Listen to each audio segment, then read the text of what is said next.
ప్రేక్షకులకు నమస్కారము. వాస్తు టిప్స్ తెలుగు ఛానల్కి స్వాగతం, సుస్వాగతం. ఇంతకు ముందు వీడియోలో మనము దిశలు, విదిశలు, పెంపులు, వాటి ఫలితాల గురించి చర్చించుకున్నాం.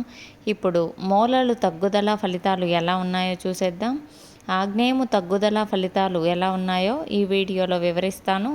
ఆగ్నేయము తగ్గుదల రెండు విధములు. ఒకటి తూర్పు ఆగ్నేయము తగ్గుదల, దక్షిణ ఆగ్నేయము తగ్గుదల.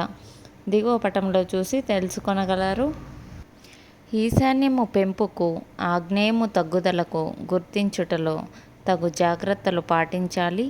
ఈశాన్యములోనే పెరిగియున్న ఈశాన్యము పెంపుగాను, ఆగ్నేయములోనే తగ్గియున్న ఆగ్నేయము తగ్గుదలగా గుర్తింపగలరు. పక్కనున్న 66వ పటము చూడండి. ఆగ్నేయము తూర్పులోనే తగ్గియున్నది. ఇందుండు పురుషులు అహంకార స్వరూపము కలిగి మాట నిలబెట్టుకోలేని స్థితిలో ఇందరు. 67వ పటము చూడండి. దక్షిణములోనే తగ్గియున్నది. దీని వలన స్త్రీలకు అనారోగ్యము, దురదృష్టము, స్త్రీ సంబంధమైన ఇబ్బందులు కలుగును.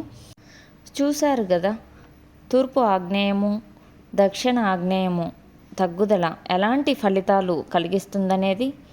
సత్ఫలితాలు కలిగించకపోగా దుష్ఫలితాలు మాత్రమే కలిగిస్తుందని అర్థమవుతున్నది కదా. వీడియో నచ్చితే లైక్ చేయండి. మరిన్ని వీడియోస్ కోసం ఇప్పుడే మా ఛానల్ని సబ్స్క్రైబ్ చేయండి. Thank you for watching. Bye bye.